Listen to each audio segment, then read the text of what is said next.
Hello, money queens and listeners. Welcome to Women Behind the Millions. Let's meet the women behind the millionaires, the women supporting, guiding, celebrating women with their wealth. You will hear from women millionaires, how they got there, what they wish they had known, what got them to be a millionaire, the emotional side, the spiritual side, the practical side of wealth. You'll also get to meet the women behind the scenes helping make it happen. Let's dive into Women Behind the Millions. I am Jessica Weaver, your host, best-selling author of 3 books, wealth advisor, and founder of the Women's Wealth Boutique. Let's start meeting the women. Hello and welcome to Women Behind the Millions. I am Jessica Weaver, wealth advisor, best-selling author, and founder of the Women's Wealth Boutique. And I'm so excited to have this powerhouse team with us today. We have Melissa Myers and Holleigh Swanson with us. Melissa Myers is the founder of the Melissa Myers Group. Ask Melissa Myers, a best-selling author of this book called Going Rogue, which is still my favorite title out there. And it's such a strong book as well. So thank you, Melissa. Thank you, Holleigh, for being here with us today as we dive into financial freedom and defining wealth. Thanks for having us. It's great to be here. We're super excited. Absolutely. Awesome. Thank you, Melissa. Thank you, Holleigh. So Melissa, so much to talk about because I know your background, I know your history, but tell everyone, how long have you been a wealth advisor? You're also a CFP, a certified financial planner. When did your story start in the financial industry? My story started back in 2000, actually 1999. I learned about what a financial advisor was from a friend who was being interviewed for a position, and she told me about that. So by April, I was at Morgan Stanley getting interviewed and hired and knew I could do it. I just didn't know what I didn't know. I learned a lot in the last 22 years. What made the position exciting to you or sexy or intriguing? And you said it's about not knowing what you don't know. So being able to step into a role that you're going to learn so much, I would guess. But what else about it got you excited? Well, I had even if it doesn't work out attitude, at least I'll know how to manage my own finances. But kind of went into it with thinking, okay, what's the worst that could happen? And the worst that could happen would be one of the best things that could happen in retrospect. I love that you said that because you are such an educator in space. Which probably is what prompted you to write your book that just got launched, Going Rogue. What about you, Holleigh? How long have you been in the financial industry? What made you join up with Melissa, the Melissa Myers team? Yeah, so I haven't been here long, to be honest. I started with Melissa in May of this year, and I really took a leap of faith also. Not knowing what I didn't know, I reached out to Melissa in hopes that she could guide me. And so far, I have learned so much from her. I also read Going Rogue, which has helped me tremendously. It's given me and my now husband a purpose for our finances. And it's been really great. I'm learning so much and it's just a privilege. And Holleigh, you're recently married. Melissa, you've been married a long time. How do you see understanding finances can help hurt a relationship, especially over the long haul, and especially for you, like just coming into a new relationship, being more aware than finances than you probably have ever been before? Mm-hmm. It can be overwhelming and it can be scary, especially if you don't have those conversations with your spouse or your significant other, but it actually turns out to be incredibly freeing. Like the clarity that you have afterwards, just getting it out there, whether it's, like I've got a whole mess of stuff and now it's going to be amazing. Just having that, it opens up the doors to a new connection with your spouse, I think. And that's what I've found so far. And we're just getting started. So that's beautiful. I can see that it is overwhelming. There are so many different components to wealth, managing money. And then you have 2 people from 2 different backgrounds coming together. The whole new level of commitment. There's something beautiful about that. Definitely. It really is. And Melissa, you've been an advisor for so many years. You've been married for so many years. How do you see it playing a role in people's marriages over the long term? It either makes them or breaks them. Oh, really. Yeah, ladies. Yeah. So I'm in my second marriage. We just celebrated 10 years. So congratulations. Thank you. So I started getting my financial house in order after I became a financial advisor. Look at that. And then I you to take action, huh? I did. I was a hot mess myself because the industry has taught us as advisors how to sell Wow. versus advise. Thank you for Yeah. saying this. This is what people need to hear. Yeah. And I recognized the gap. And as I learned more, I wanted to help and serve from the position of which I was in and had learned and overcome. And so it was before I was married the first time that I started getting my ducks in a row and tried and applied everything I'd learned about psychology and managing things. And it truly, that's the straw that broke the camel's back in terms of my first marriage was our disagreements on how to handle finances. I was able then to get to a place of being completely debt free as I was getting married to my now husband. I was able to increase my income dramatically. I was able to pay off debt. I finished out the basement in my former home. I put in a pool. I was able to travel. I was able to do all of these things because I personally got my financial house in order. And then when my now husband and I got together, we both were strong financially and had our ducks in a row that way, but we disagreed on which way some of the ducks should go. So, So you could come into it pretty prepared yourself, but it can be a whole new dynamic with that other person. yeah, How did you work through that? a lot of trial and error. I'm more of the spreadsheet kind of person, and he is Oriented. but he wants to know all the details. So I do all the prep work. I manage the day-to-day finances. We both have a voice and we both have an opinion that we respect with each other. And sometimes it's a leap of faith. We're boaters. If he tells me he just bought a boat, I'm like, okay, that's great. I trust you. And on the flip side of things, the day-to-day management of our investments or finances, he trusts me to do that. But what's great is as a financial planner, I can sit down and show him where we're at any given time. He can look in and see the minutia, the details, but he can also see the big picture.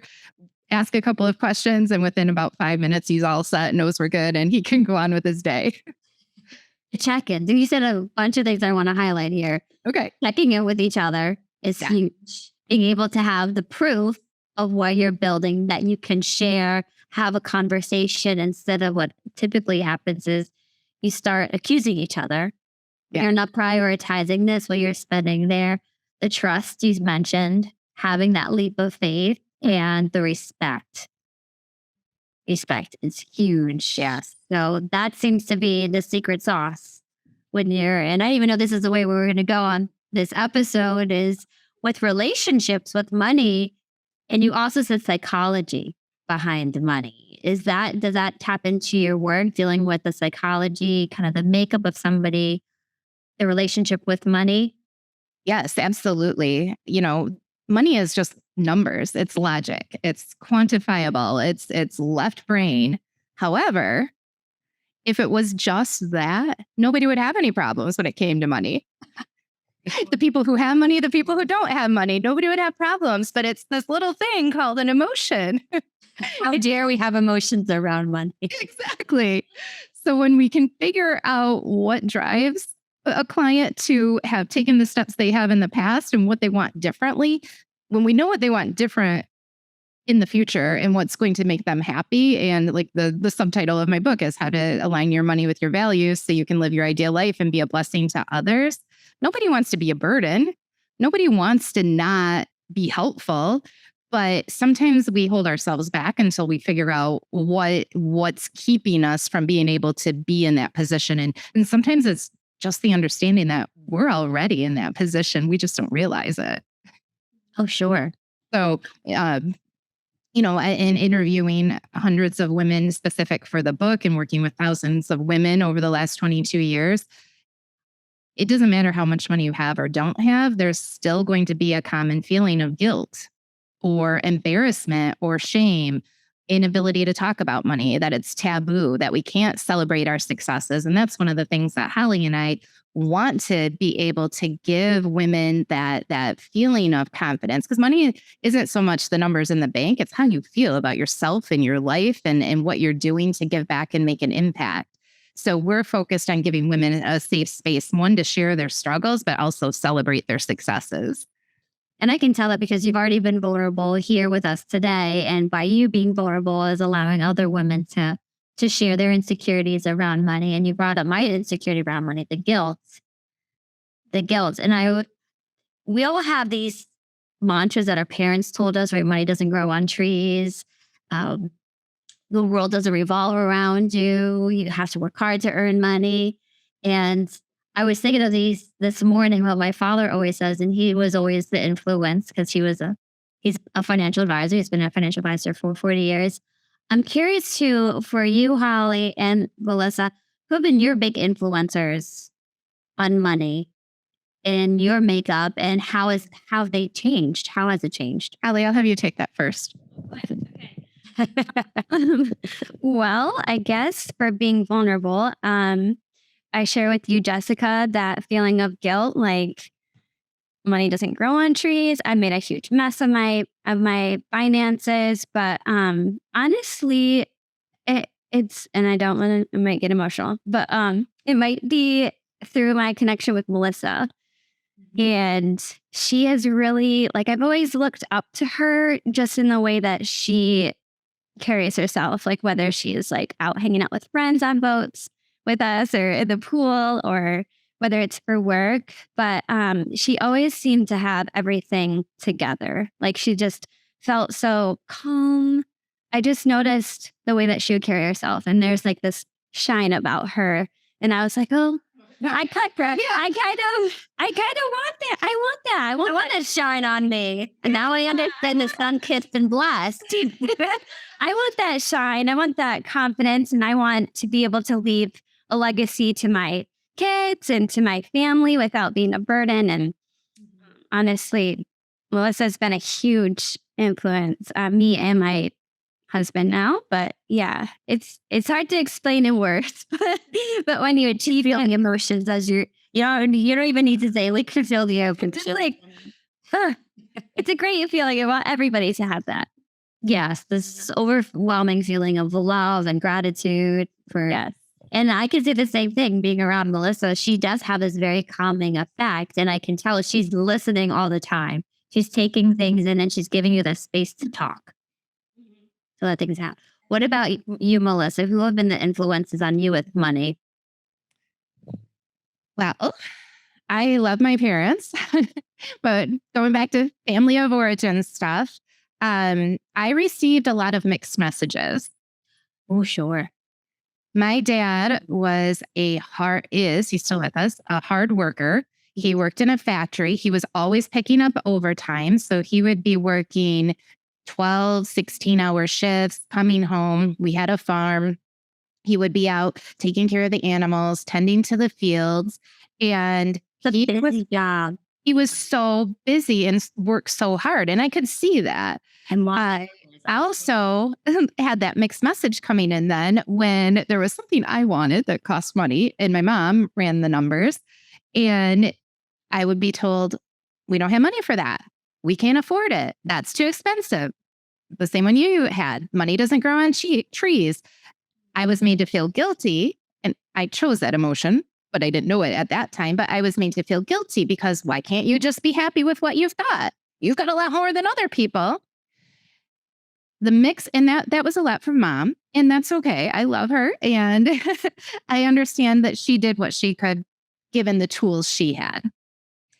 So there's been healing that I've had to go through, and acceptance that, there wasn't trauma, there wasn't abuse, but there was that message that money, we don't have it, and just be happy. There wasn't necessarily a direct message to instill there's ways to change that. Oh, so one of the things my mom did tell me that I dedicated the book to my mom because she told me, you can do anything you put your mind to. And that's powerful. And that's what I hang on to every day. Yeah. And it's such a good lesson that you can pick what you want to keep with you. You can heal, cut the cord, release the cord, whatever terminology you like to use. The other aspects, as you said, they're just repeating what they've learned from their growing up, from their parents. But you've become so aware to them that you can change that pattern at any point. Yes. And, I have a 16-year-old son. I made a conscious decision early on that I never wanted to tell him we don't have money for that. Now, he's not spoiled. At Christmas, he only gets 3 Christmas presents. And the reason for that, I borrowed somebody else's ideas. I have a girlfriend who blah, blah, blah has another friend. And I was listening, as you said, I'm listening and observing. This other friend said, we only give our kids 3 gifts at Christmas. That's what Jesus got, gold, frankincense, and myrrh. Well, that was way before I was married, way before I had a son. But I remembered that because post-divorce, my son was 2, Christmas time rolls around, and I was having mama guilt. And I spoiled him. He was 2. He didn't know any better. I had this epiphany when I stacked up all of his toys and made a little display on this chair and took a picture so we can remember it. A week later, he had taken like 3 toys off of the chair to play with, and the rest of them were all sitting there on display. So when he became 3, I started my policy of you get 3 gifts at Christmas time. So now he doesn't know any different. That's what he knows he gets. That's what he expects. He's appreciative and grateful, and life goes on. And I'm not having Christmas expenditure hangovers. I might steal that. I love that idea. Having 3 gifts just like Jesus had. That's fantastic because, again, my kids get inundated, especially from the grandparents. They get there's too much stuff. And as you said, they don't even playing with it. You ended up collecting stuff and throwing it out within a few months. Yep. So he gets experiences now. He's pretty well traveled and has his 2nd passport. We're going to Panama for spring break. Oh, that's amazing. Yeah. So he gets experiences instead of things. Amazing. That's what he's going to remember. And this is what I want to talk about too, as we were touching on this, defining wealth. And this is something that you ladies talk about a lot, is understanding what is it that we're after. So many times we're chasing the wrong thing. We're chasing what society tells us. We're chasing what TV commercials tell us that we need to have or want to have. How do people understand what success is in terms of their own lives? Would you like to go? Okay. Let's hear it, Holleigh. Okay, here we go. I think for me, and I know that Melissa writes about this in her book too, Going Rogue, is mindset and kind of touching back to psychology of things and your attitude and your belief about wealth and your finances really shape your journey. Like whether you think you can or you think you can't, you're right. Like you have to make that mindset of like, this is what I'm doing and this is what I know, and go with it. And I think that a lot of times it's so easy with social media and other things like that, where we're constantly being told like you must have a Range Rover and a Lamborghini in your driveway in order to be successful. But at the end of the day, if you don't believe that in your mind and your heart and your soul, if you don't believe that you are successful or that you have value as an individual, I don't think you'll ever be successful. Ooh, that is strong. Very true. Thank you for sharing that. Yeah. What about you, Melissa? How do people, when you're working with clients, and as you said, if we don't get the mindset, the psychology behind the money, it's never going to be enough.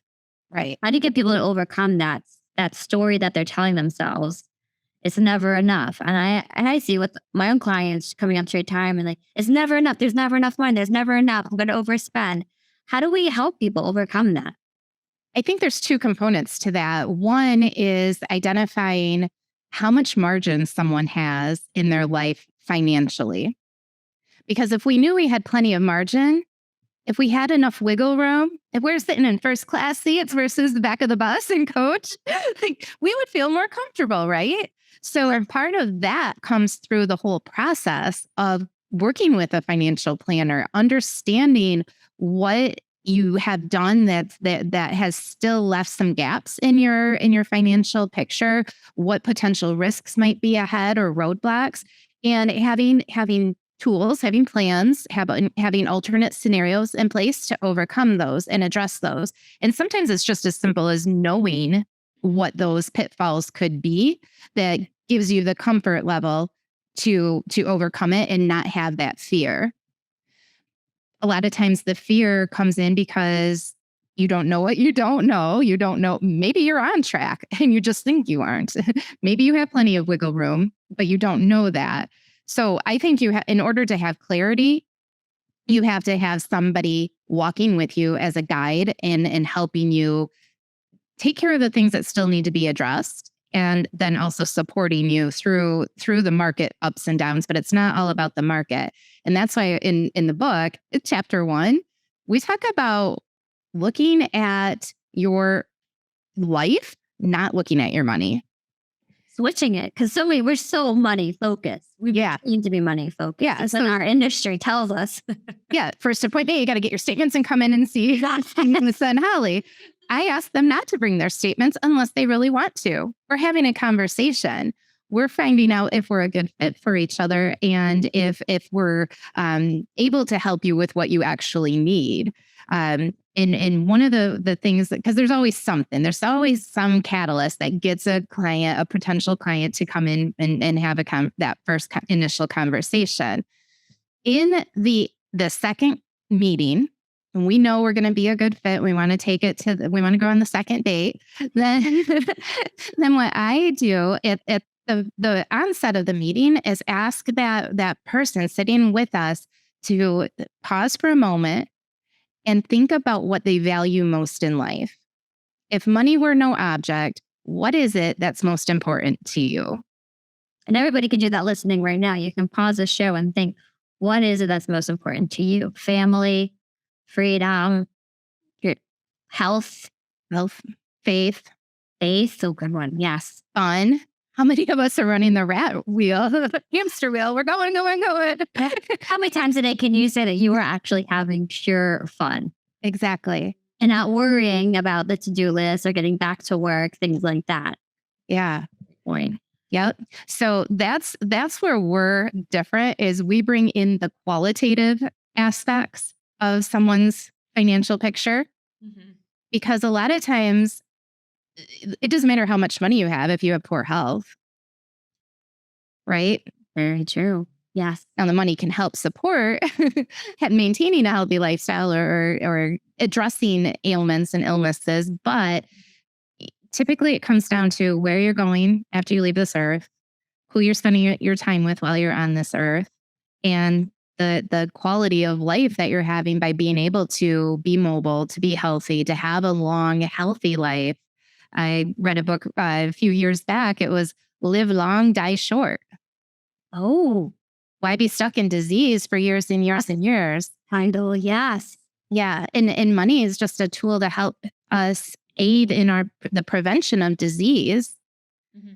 So if we have enough money, because so many times when we go through lifestyle analysis, I will hear, oh my gosh, we're spending too much on groceries. But food is nutrition. Food is fuel. Food is medicine. As an investment into your health. Absolutely. Unless you're stocking up on the Oreos that we own at aisle. But for the most part, if we're spending more at the grocery store, it's less eating out, less at fast food restaurants. So it could be, dare we say, an investment. Yeah. And so many times, if somebody's in the position where they're trying to have more cash flow to cut things out of their budget, they'll cut supplements, they'll cut the gym, they'll cut massage, they'll cut the self-care categories, where I'm of the camp that I view those as investments in yourself. And so what else maybe could get shifted? And I'm totally against getting rid of the waste, cutting, but sometimes it means elimination, but not always. Sometimes it's just cutting back or redirecting to a better place.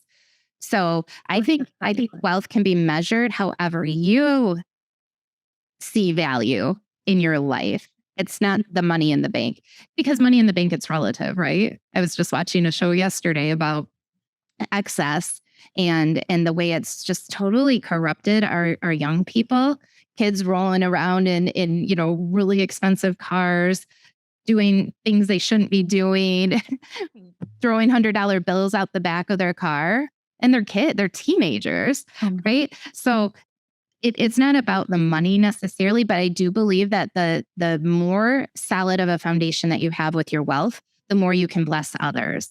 And I had an epiphany not too long ago, about a month before Holleigh joined my team, that part of what I've been doing all along, preparing before I needed to, was to be in a position where I could provide opportunity to other people, not just my clients, but also my team.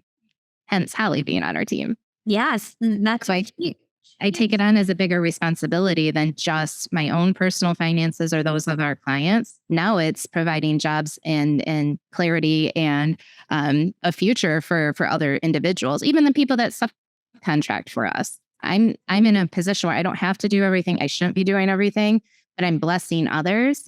And then what kind of a cool trickle down effect is that? Because they're having a livelihood and they're choosing how and where to spend their money that they're earning. So I think I don't know. I look at it kind of like from a greater good of the world, and that makes me excited. It's true, and how much information they're absorbing just being in your presence and learning from one of the top advisors here in the States, especially focusing on women. I love both of what you ladies have said today. Going Rogue is Melissa's book. I highly encourage everybody to read it. It's a quick read. There's so many amazing nuggets in there that you can start implementing right away.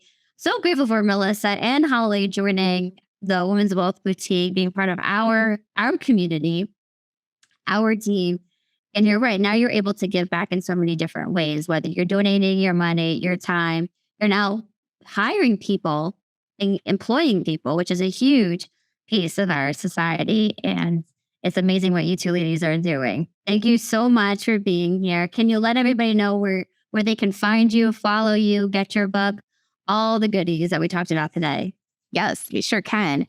The first place to go would be to askmelissamyers.com. You can sign up for our email list there. You can go to goingrogue.askmelissamyers and get the book. It's available in print and ebook. Oh, one other thing.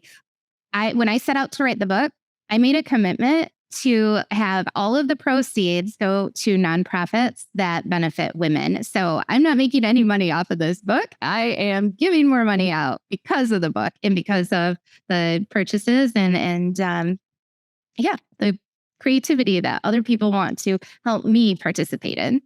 That's amazing. You're just sharing this huge resource, this information, education to women, and even people who aren't in the United States, they can take advantage of this book, get the ebook, get the paperback, and you can start rerouting your financial trajectory in this world. So thank you, Melissa. How about you, Holleigh? What can people find you?